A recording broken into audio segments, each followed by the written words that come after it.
मी आप्पा जालिंदर करकमकर चंद्रभागेच्या पात्रामध्ये वडी चालवतो। वारंवार सुद्धा भाविक लोक चंद्रभागेच्या पात्रामध्ये आंघोळ करण्यासाठी जातात।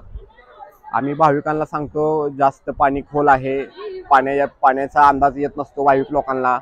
काही काही लोक पाट दर्शनाची ओढ लागली म्हणून आंघोळ करण्याचा प्रयत्न करून जातात, पण काही लोकांना पाण्याचा अंदाज येत नाही ना, म्हणून खोल पाण्यामध्ये त्यांचा जीव सुद्धा जाऊ शकतो। मग आम्हाला सकाळी कोण ना कोण इथे आमचे होडीवाले असतात, फोन करतात अशी अशी एक बॉडीवर आहे, 400-500 लोकांना जीव वाचवलाय मी। आणि काय काय तळामधून चंद्रभागेच्या पात्रामधून आतमधून मूर्ती सुद्धा काढून पोलिसांच्या ताब्यात दिलाय।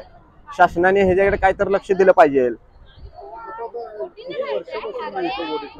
भरपूर वर्षापासून मी होडी चालवतोय। होडी धंदा बघत सुद्धा भाविक लोकांचा जीव वाचवतोय। काही लोक आत्महत्या करतात, काही लोक टेन्शन सुद्धा येतात बाहेरून। असं वारंवार चंद्रभागेच्या पात्रामध्ये घडतं। आषाढी वारीला सुद्धा मोठी गर्दी असते। भाविक लोक सुद्धा आंघोळीच्या देवाच्या ओढीनं आंघोळ करण्यासाठी पाण्यामध्ये उतरतात। काही लोकांचा बुडून सुद्धा मृत्यू होऊ शकतो, पाण्याचा अंदाज येत नसतो ना त्यांना। असं वारंवार सांगून सुद्धा आषाढी वारीला कसं असतं, भाविक लोक भरपूर गर्दी असते। पाण्याच्या पात्रामध्ये पूर्ण भाविक लोक असतात आंघोळीला। काही लोकांना पाण्याचा अंदाज कळत नाही, काही लोक मोहरं जातात, मोहरं जाऊ नका म्हणलं तर भाविक लोक जातात, ऐकत नाही, काय नाही, उरपाट बोलतात। असं भाविक लोकांचं कसं आहे, देवाची ओढ असते त्यांना।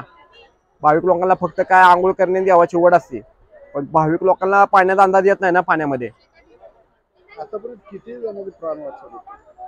मी स्वतः 400-500 लोकांचा जीव वाचवला आणि 1000 ते 1500 चंद्रभागेच्या पात्रात तळामधून जाऊन बॉडी काढून पोलिसांच्या ताब्यात सुद्धा दिलेली आहे। काय भाविकांना काय आव्हान करतात? भाविकांना काय सुद्धा आव्हान करत नाहीत।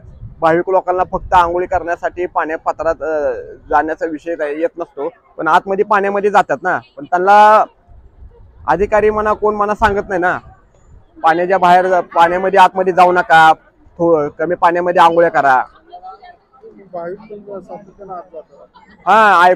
उरपाट बोलतात ना, अंगावर येतात। पाण्याच्या खोल पाणी जाऊ नको म्हणलं तर अंगावर येतात। असे वारंवार सांगून सुद्धा भाविक लोक ऐकत नाहीत।